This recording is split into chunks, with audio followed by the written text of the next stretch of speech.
ओम शांति। 1 फरवरी 2025। बाबा के महावाक्य। मीठे बच्चे, तुम आत्माओं का स्वधर्म शांति है।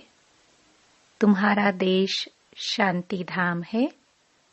तुम आत्मा शांत स्वरूप हो, इसलिए तुम शांति मांग नहीं सकते। प्रश्न: तुम्हारा योग बल कौन सी कमाल करता है? उत्तर: योग बल से तुम सारी दुनिया को पवित्र बनाते हो। तुम कितने थोड़े बच्चे योग बल से यह सारा पहाड़ उठाए सोने का पहाड़ स्थापन करते हो। 5 तत्व सतो प्रधान हो जाते हैं, अच्छा फल देते हैं। सतो प्रधान तत्वों से यह शरीर भी सतो प्रधान होते हैं। वहाँ के फल भी बहुत बड़े बड़े स्वादिष्ट होते हैं। ओम शांति।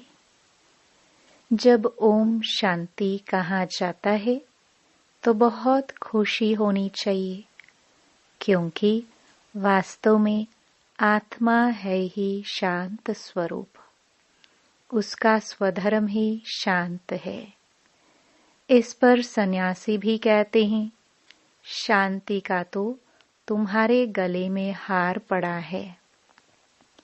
शांति को बाहर कहाँ ढूंढते हो? आत्मा स्वतः शांत स्वरूप है। इस शरीर में पाठ बजाने आना पड़ता है। आत्मा सदा शांत रहे तो कर्म कैसे करेगी? कर्म तो करना ही है। हाँ, शांति धाम में आत्माएं शांत रहती हैं। वहाँ शरीर है नहीं। यह कोई भी सन्यासी आदि नहीं समझते कि हम आत्मा है, शांति धाम में रहने वाली हैं। बच्चों को समझाया गया है, शांति धाम हमारा देश है। फिर हम सुख धाम में आकर पाठ बजाते हैं। फिर रावण राज्य होता है दुख धाम में। यह 84 जन्मों की कहानी है। भगवानुवाच है ना अर्जुन प्रति कि तुम अपने जन्मों को नहीं जानते हो। एक को क्यों कहते हैं? क्योंकि एक की गारंटी है। इन राधे कृष्ण की तो गारंटी है ना, तो इनको ही कहते हैं। यह बाप भी जानते हैं, बच्चे भी जानते हैं कि यह जो सब बच्चे हैं सब तो 84 जन्म लेने वाले नहीं हैं। कोई बीच में आएंगे, कोई अंत में आएंगे। इनकी तो सर्टेन है। इनको कहते हैं, हे बच्चे, तो यह अर्जुन हुआ ना, रथ पर बैठा है ना। बच्चे खुद भी समझ सकते हैं, हम जन्म कैसे लेंगे? सर्विस ही नहीं करते हैं तो सतयुग नई दुनिया में पहले कैसे आएंगे? इनकी तकदीर कहाँ है? पीछे जो जन्म लेंगे उनके लिए तो पुराना घर होता जाएगा ना। मैं इनके लिए कहता हूँ जिनके लिए तुमको भी सर्टेन है। तुम भी समझ सकते हो। मम्मा बाबा 84 जन्म लेते हैं। कुमार का है, जनक है, ऐसे से महारथी जो है वह 84 जन्म लेते हैं। जो सर्विस नहीं करते हैं तो जरूर कुछ जन्म बाद में आएंगे। समझते हैं, हम तो नापास हो जाएंगे, पिछाड़ी में आ जाएंगे। स्कूल में दौड़ी पहन निशाने तक आकर फिर वापस लौटते हैं ना। सब एक रस हो ना सके। रेस में जरा पांव इंच का भी फर्क पड़ता है तो प्लस में आ जाता है। यह भी अश्व रेस है। अश्व घोड़े को कहा जाता है, रथ को भी घोड़ा कहा जाता है। बाकी यह जो दिखाते हैं, दक्ष प्रजापिता ने यज्ञ रचा, उसमें घोड़े को हवन किया, ये सब बातें हैं नहीं। न दक्ष प्रजापिता है, न कोई यज्ञ रचा है। पुस्तकों में भक्ति मार्ग की कितनी दंत कथाएं हैं, उनका नाम ही कथा है। बहुत कथाएं सुनते हैं। तुम तो यह पढ़ते हो, पढ़ाई को कथा थोड़े कहेंगे। स्कूल में पढ़ते हैं, एम ऑब्जेक्ट रहती है, हमको इस पढ़ाई से यह नौकरी मिलेगी, कुछ न कुछ मिलता है। अभी तुम बच्चों को देही अभिमानी बहुत बनना है, यही मेहनत है। बाप को याद करने से ही विकर्म विनाश होंगे, खास याद करना होता है। ऐसे नहीं कि मैं तो शिव बाबा का बच्चा हूं ना, फिर याद क्या करे।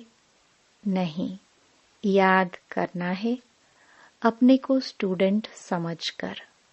हम आत्माओं को शिव बाबा पढ़ा रहे हैं, यह भी भूल जाते हैं। शिव बाबा एक ही टीचर है जो सृष्टि के आदि मध्य अंत का राज सुनाते हैं, यह भी याद नहीं रहता है। हर एक बच्चे को अपने दिल से पूछना है कि कितना समय बाप की याद ठहरती है। जास्ती टाइम तो बाहर मुक्ता में ही जाता है, यह याद ही मुख्य है। इस भारत के योग की ही बहुत महिमा है, परंतु योग कौन सिखलाते हैं, यह किसको पता नहीं है। गीता में श्री कृष्ण का नाम डाल दिया है। अब श्री कृष्ण को याद करने से तो एक भी पाप नहीं कटेगा, क्योंकि वह तो शरीरधारी है, 5 तत्वों का बना हुआ है। उनको याद किया तो गोया मिट्टी को याद किया, 5 तत्वों को याद किया। शिव बाबा तो अशरीरी है, इसलिए कहते हैं अशरीरी बनो, मुझ बाप को याद करो। कहते भी हो हे पतित पावन, वह तो एक हुआ ना। युक्ति से पूछना चाहिए, गीता का भगवान कौन? भगवान रचयिता तो एक होता है। अगर मनुष्य अपने को भगवान कहलाते भी हैं तो ऐसे कभी नहीं कहेंगे कि तुम सब हमारे बच्चे हो। या तो कहेंगे तत्त्वम, या कहेंगे ईश्वर सर्वव्यापी है, हम भी भगवान, तुम भी भगवान, जिधर देखता हूं तू ही तू है। पत्थर में भी तू ऐसे कह देते, तुम हमारे बच्चे हो, यह कह नहीं सकते। यह तो बाप ही कहते हैं, हे मेरे लाडले रूहानी बच्चों। ऐसे और कोई कह ना सके। मुसलमान को अगर कोई कहे मेरे लाडले बच्चों, तो थप्पड़ मार दे। यह एक ही पारलौकिक बाप कह सकते हैं, और कोई सृष्टि के आदि मध्य अंत का ज्ञान दे ना सके। 84 के सीढ़ी का राज कोई समझा ना सके सिवाय निराकार बाप के। उनका असली नाम ही है शिव। यह तो मनुष्यों ने अताह नाम रख दिए हैं। अनेक भाषाएं हैं, तो अपनी अपनी भाषा में नाम रख देते हैं। जैसे बॉम्बे में बबुलनाथ कहते हैं, परंतु वह अर्थ थोड़े ही समझते। तुम समझते हो, कांटों को फूल बनाने वाला है। भारत में शिव बाबा के हजारों नाम होंगे, अर्थ कुछ नहीं जानते। बाप बच्चों को ही समझाते हैं, उसमें भी माताओं को बाबा जास्ती आगे करते हैं। आजकल फीमेल्स का मान भी है, क्योंकि बाप आए हैं ना। बाप माताओं की महिमा ऊंच करते हैं। तुम शिव शक्ति सेना हो, तुम ही शिव बाबा को जानते हो। सच तो एक ही है, गाया भी जाता है, सच की बेड़ी हिले डुले डूबे नहीं। तो तुम सच्चे हो, नई दुनिया की स्थापना कर रहे हो। बाकी झूठी बेड़ियां सब खत्म हो जाएंगी। तुम भी कोई यहाँ राज्य करने वाले नहीं हो। तुम फिर दूसरे जन्म में आकर राज्य करेंगे।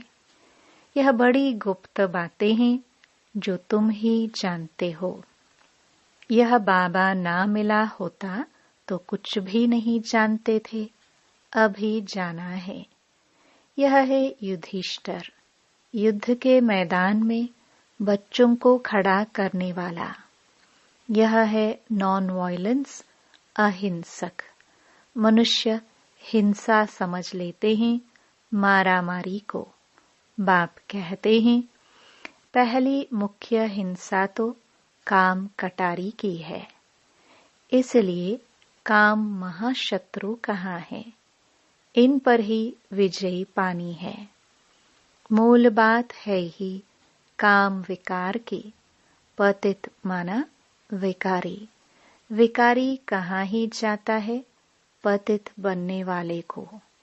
जो विकार में जाते हैं, क्रोध करने वाले को ऐसे नहीं कहेंगे कि यह विकारी है।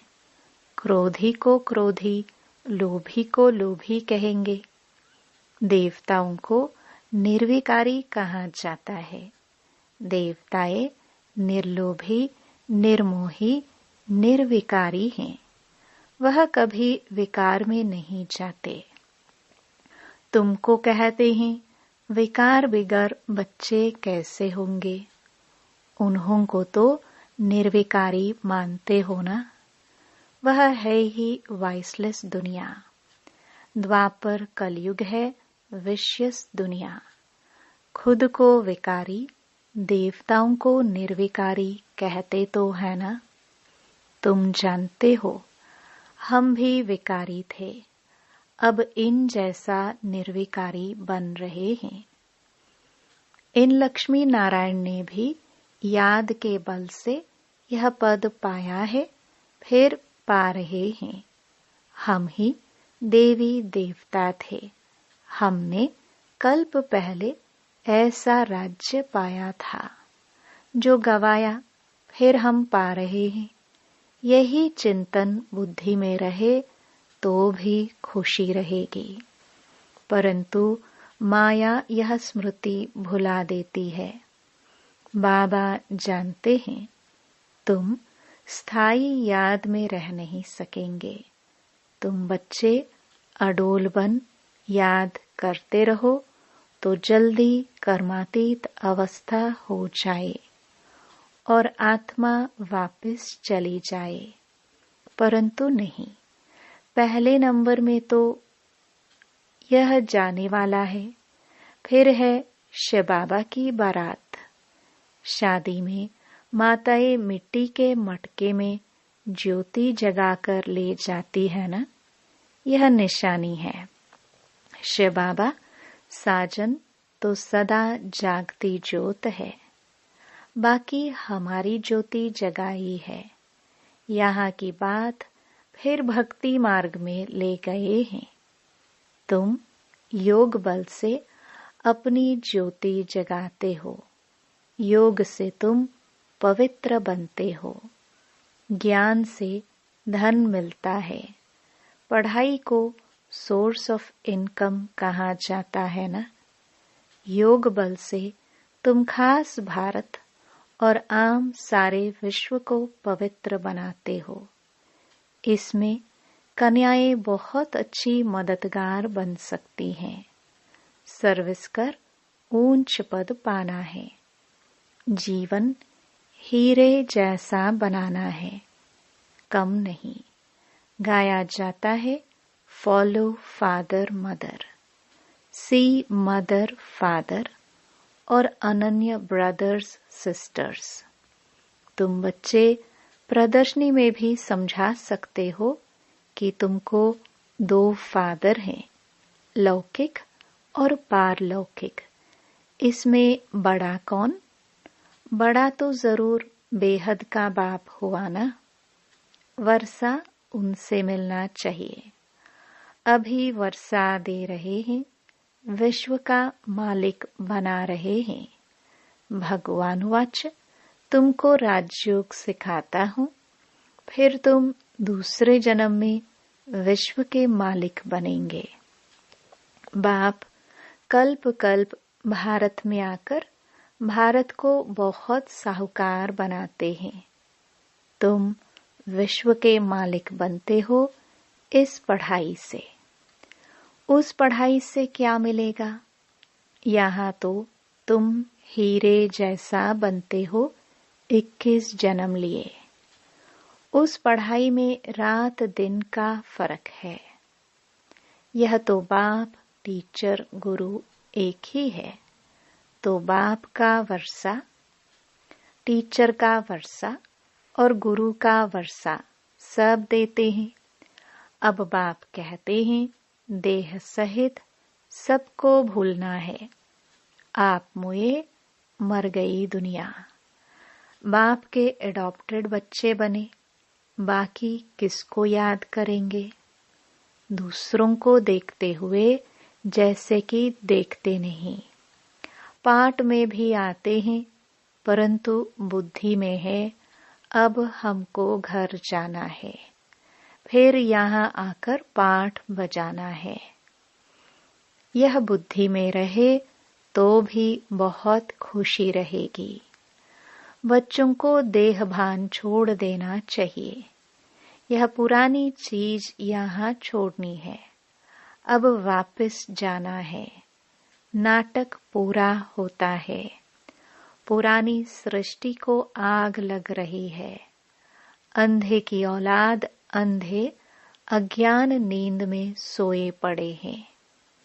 मनुष्य तो समझेंगे यह सोया हुआ मनुष्य दिखाया है, परंतु यह अज्ञान नींद की बात है जिससे तुम जगाते हो।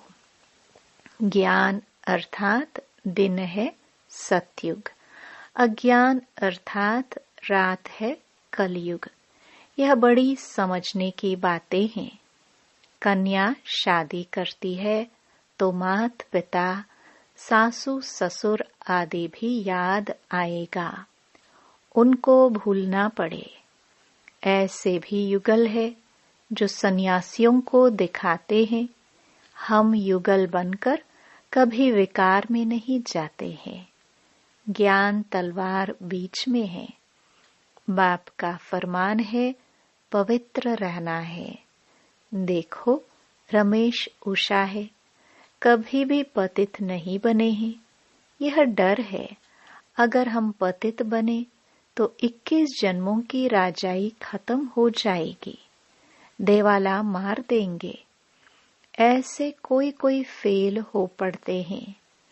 गांधर्वी विवाह का नाम तो है ना।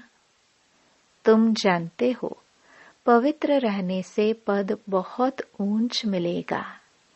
1 जन्म के लिए पवित्र बनना है। योग बल से कर्मेंद्रियों पर भी कंट्रोल आ जाता है। योग बल से तुम सारी दुनिया को पवित्र बनाते हो। तुम कितने थोड़े बच्चे योग बल से यह सारा पहाड़ उड़ाए सोने का पहाड़ स्थापन करते हो। मनुष्य थोड़े ही समझते हैं।